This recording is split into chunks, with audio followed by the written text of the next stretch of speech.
All right, YouTube people, today's review is going to be another item from LionSteel. So I'm a huge fan of these guys. These guys have made some amazing knives. Don't own them all because I can't spend that kind of money on thousands of dollars just on one brand of knife. But I do have a couple in my collection. So show you my reference point of where I'm from and now where I'm going to. We've got the MKM clap. And you would say, well, that's MKM. That's not LionSteel. MKM's the parent company.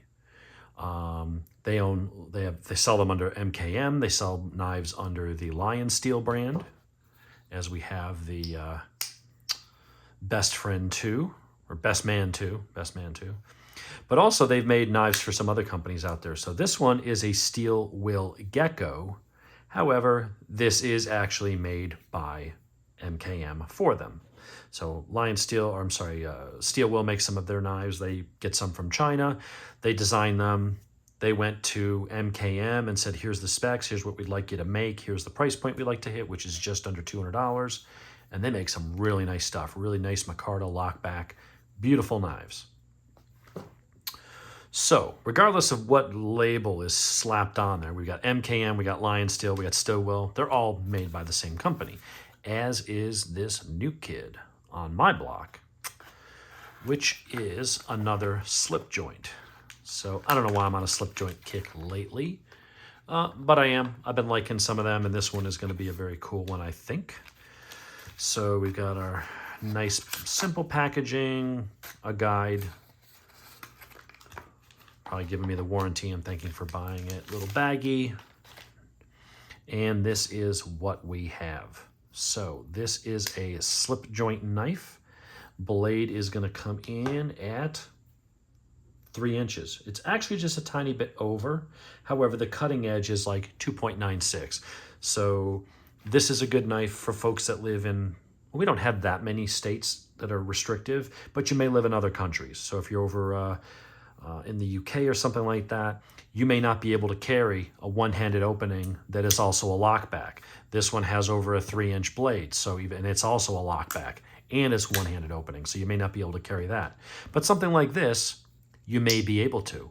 So what we've got is another slip joint. And I like them because I do like something classic about the slip joint. I like just the old world kind of craftsmanship, but then bringing it up into the modern era with modern steels, M390 on both, carbon fiber, titanium bolsters, things like that. So where does this one fit in? Well, this one, which has got some lube or something in there, we're going to wipe that out. Clean that schmutz out. Brand new. This is also a reaction video because sometimes I take them open and, look at them before I fire up the video. But here I actually this is the first time I'm actually seeing it in my hand. So what do we got? We got a 3-inch blade, spear point or drop point. I guess that's more of a spear. This is more of a drop point. Nice little swedge on top. Feels like a very sharp blade. We'll grab a slice of paper and do a little cut test in a minute. Some more schmutz down in there. Clean all the grease and whatever lube and stuff they manufactured and assembled it with. So what's different about this? So here's what I kind of like about it. It's in that kind of smaller but just nice sweet spot where it's a 3-inch blade, just big enough to be useful. It's a fairly good blade stock as far as the thickness.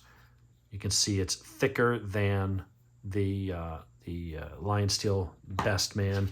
It's actually going to be more on par with the clap. The clap looks like it's an itty bitty bit thicker.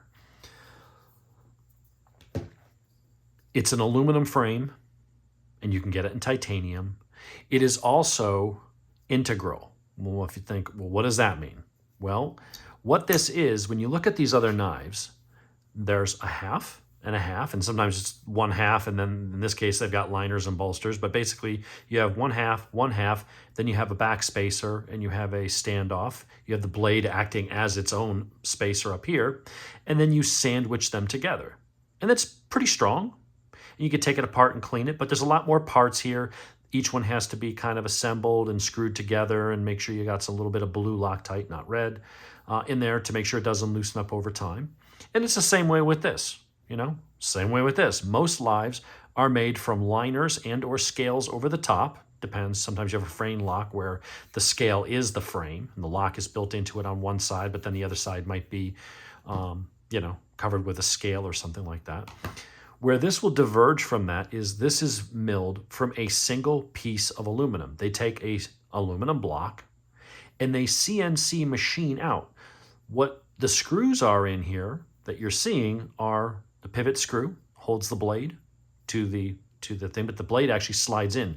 You don't take this apart and have one half, lay the blade and the pieces in, then lay the other half in and screw it together to give it structure and strength.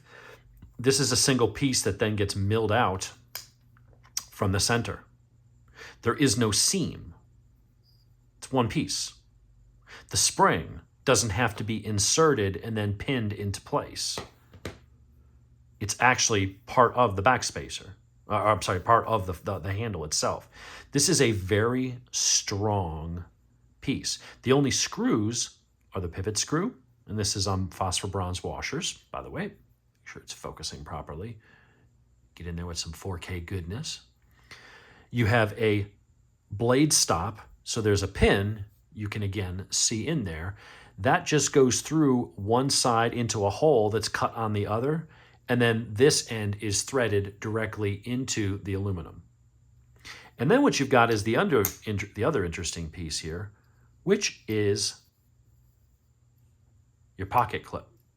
So your pocket clip folds out of the way. When you hold this, it's like you're holding this more traditional slip joint that doesn't have a pocket clip. This has a pocket clip. This has a pocket clip. Now, these are nice and comfortable ones. That one has no hot spot. This one, really no hot spot. I mean, you can feel it there, but the way it's not kicked up and pointing into your palm where you grip it, it's jabbing you. It's angled away from your hand, so it is actually very comfortable to hold. But this feels more like this. When you push this button, this is spring-loaded. Out comes the pocket clip, and that would slide into your pocket, and then the spring tension holds it in place. And then when you take it out, it just automatically falls right back into the frame. The spring itself is actually the part of the frame. So there is a small steel insert so that you don't have steel riding on aluminum and then over time wearing that out. Sorry, as we're talking, I figure I'll just go ahead and wipe out again some of that assembly grease and gunk. And then use a little pivot lube later. But this is really nice. This thing comes in, this is about the same weight as a bug out. Feels like it's around 2 ounces. The bug out might be tiny bit lighter, but not much. This is in the same weight class and about the same size. The bug out's a tiny bit bigger on the blade. It's a little taller, but we're starting to get into that size. I'd say this is more like the size of a mini bug out, but you get a nice, strong, sturdy aluminum frame, around 129 bucks.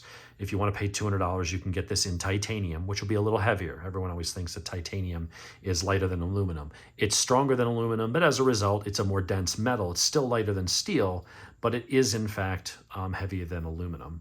So titanium will add just a little bit of weight. But if you want something very gentlemanly, nice little stabber knife, nice little, it should be a good little slicer, this could be one to look at. It's got a nice strong spring, nice action. I will say it's not quite as strong and snappy as that. You can hear this. That's just got a super lock. And that may be because that's steel and this is aluminum. Now, they've done some interesting milling down inside there. I don't know if you can see that. Let's see if I can get a flashlight that's not too bright. If you can see down in there, they've basically done a bunch of machining to get the right spring tension by removing material and where they've moved it from, so it doesn't have too much spring, doesn't have not enough. But yeah, the name of the designer, Moletta. But this is a very nice little elegant knife. Very similar in size to that guy, just a wee bit bigger. But it is not as big or as heavy duty, I would say, as something like the Clap. And of course, the Gecko is going to be, quite a bit bigger. But the same quality, same fit and finish. It's a beautiful, elegant little knife. So if you're in an area that, You don't want to just pull out this, there's a 3.5-inch blade, flick it open, makes a loud smack. For some reason, people just react funny to that if they're not knife guys. That'll raise an eyebrow, sometimes in public or at the office or wherever you might be. But when you pull out a little kind of oldie-timey looking, more gentleman's knife or a Swiss Army knife, people don't tend to, give it much of a look or much of a thought. There's something about the two-handed action that perception-wise, not sure why, but people just see this and closing this as a tool. They see that as a weapon. I think and it may just come down to movies. They're used to seeing switchblades, or when someone's using that kind of a knife.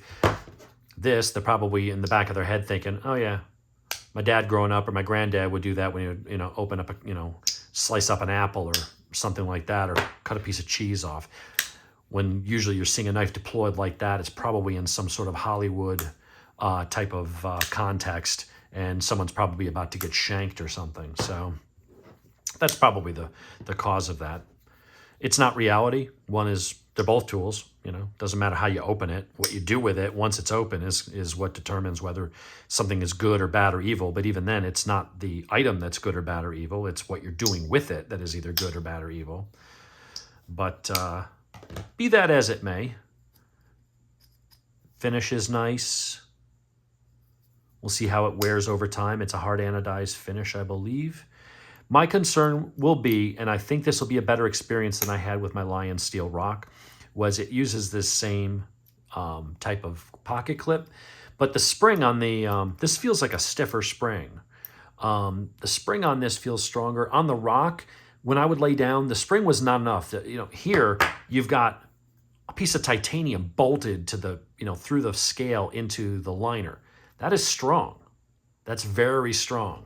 Same thing over here. That's a thin slab of steel, and it's got some serious tension on it to hold it in place. On the Rock, that spring was not enough. To get enough tension, you had to have a really hard spring, and then it would be hard to push it with your thumb as you're sliding it into your pocket. And the Rock was also a much bigger, beefier, heavier knife. So when I would lay down on the couch, half the time it would slide out of my pocket. There wasn't enough tension on the spring, and on the inside of that, there's not any kind of hooks or nubbins. Now on this one, I don't know if the camera is going to pick that up, but there are a little bit of nubbins in there, so that might grab it enough. We'll see, but it's a lighter knife, and it doesn't seem to come out as far. So I have a feeling that this is going to hold decently in the pocket. If not, what I may do is unscrew this, flip it over, and where you can't see it, take a small jeweler's file and just put a couple little hash lines, basically put a little bit of grip, almost like mild jimping on the other side where you really can't see it because it's always facing in. It's either inside the handle where you can't see it, or it's going to be, in between your pocket and, in between the fabric and the knife. But either way, see if I can do this. Normally your pockets are right there and you're not having to hold them in place. So either way, you're never going to see it. So it's gripping there, not too tight, but I'd like to, jeans are going to be thicker. I might put a little bit of jimping in there just with a file, just a little bit, just to give it a little bit of, but not so much that you're going to start wearing holes in your pockets. So we'll see how it holds. I'm going to try it as is and not mess with it until I see if it is a problem. That's really the only thing I can say about these particular knives using that is it's a really cool innovation. It looks cool. It's kind of a conversation piece on the knife. And when you hold it, you don't feel anything, you just use the knife. It's right there. It's out of the way when you don't need it. Aesthetically, it looks, very pleasing. I mean, not that these look bad having the pocket clips there, but yeah, it's pretty good. So let's see. I need a piece of paper. Would have been good if I'd had that ahead of time. All right, let's see. All right, let's see how she sliced. Yeah.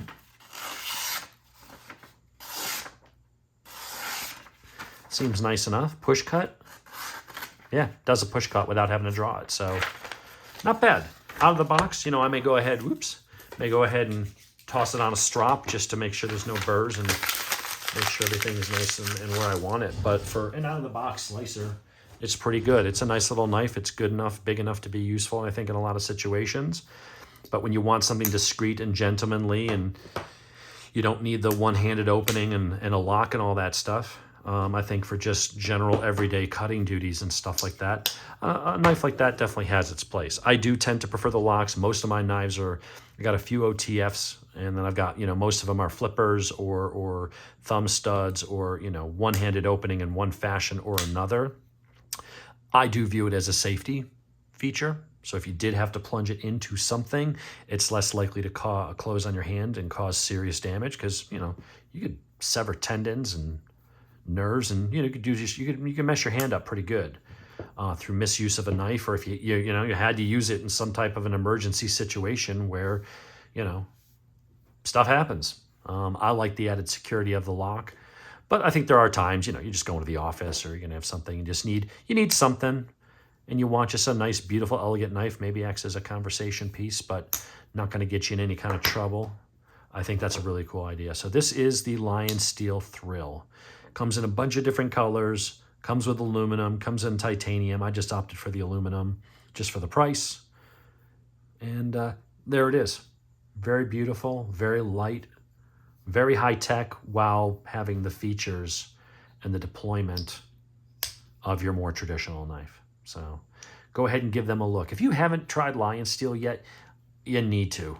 These are very good quality knives. Now, some of them, the MKMs, will cost you up in a couple $100s, but a lot of them are in that $120, $140 range, where you can start to get into some of these knives, and you're getting a premium Italian knife with premium materials and really innovative designs, and they're just very cool. Something very cool about them. Anyway, that's what we've got for today. LionSteel Thrill. I would say I might be thrilled to have it. It's definitely very cool. I'll stop yapping now. Once you get back to whatever videos you're going to watch today. So hopefully this will be one of them. But check them out. You got any questions, like and comment, and let me know what you think.